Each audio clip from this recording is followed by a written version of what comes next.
नमस्कार मित्रांनो, स्वागत करतो तुमचं आज एका भन्नाट व्हिडिओमध्ये। आज आपण सातारमधील बाजीराव विहीर हे एक्सप्लोर करणार आहोत।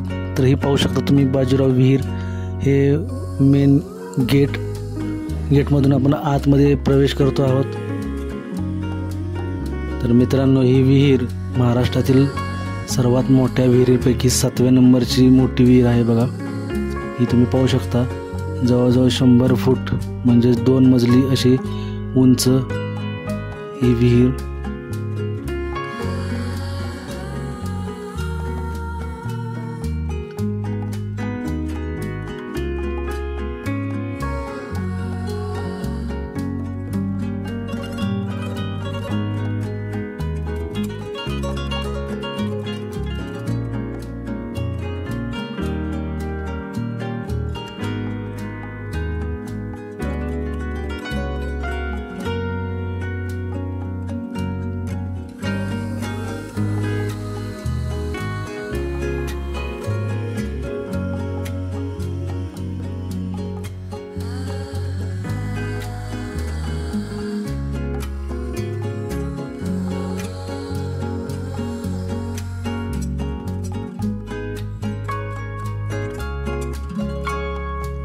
कूप, वापी, तडाग आणि कुंड असे निरनिराळे जलसाठे एखाद्या गावाच्या बाहेर किंवा आतमध्ये असावेत असं ग्रंथामध्ये म्हटलेलं आहे। यातील कूप म्हणजे साधी विहीर आणि वापी म्हणजे बारव किंवा पायऱ्यांची विहीर। अशाच प्रकारची ही सुंदर बारव विहीर सातारा शहरामध्ये पाहायला मिळते।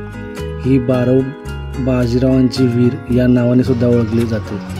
असे म्हणतात की या परिसरात श्रीमंत थोरले बाजीराव पेशव्यांचा वाडा होता, त्यामुळे त्यांच्या निधनानंतर छत्रपती शाहू महाराजांनी बाजीराव पेशव्यांच्या समर्थनात ही बारव बांधली। ही बारव 2 मजली आहे।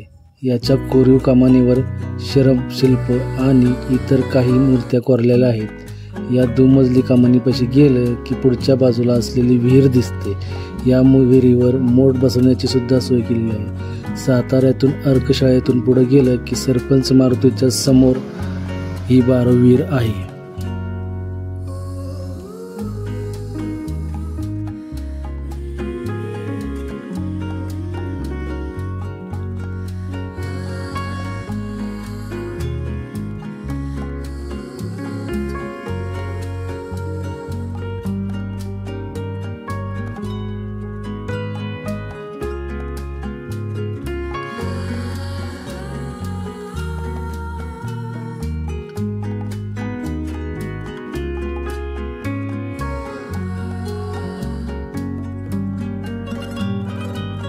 तर मित्रांनो, ही विहीर जर तुम्हाला पाहायची असेल तर सातारमध्ये शुक्रवार पेठेमध्ये जलमंदिरच्या लागून शेजारीच ही विहीर आहे।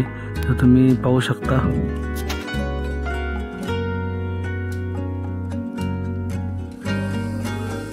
तर मित्रांनो, हे 300 वर्षापूर्वीची विहीर तुम्हाला कशी वाटली, व्हिडिओ कसा वाटला तो कमेंटमध्ये नक्की सांगा आणि आवडल्यास शेअर करा, लाईक करा, सबस्क्राईब करा आणि अशाच एका नवीन व्हिडिओमध्ये पुन्हा एकदा भेटू।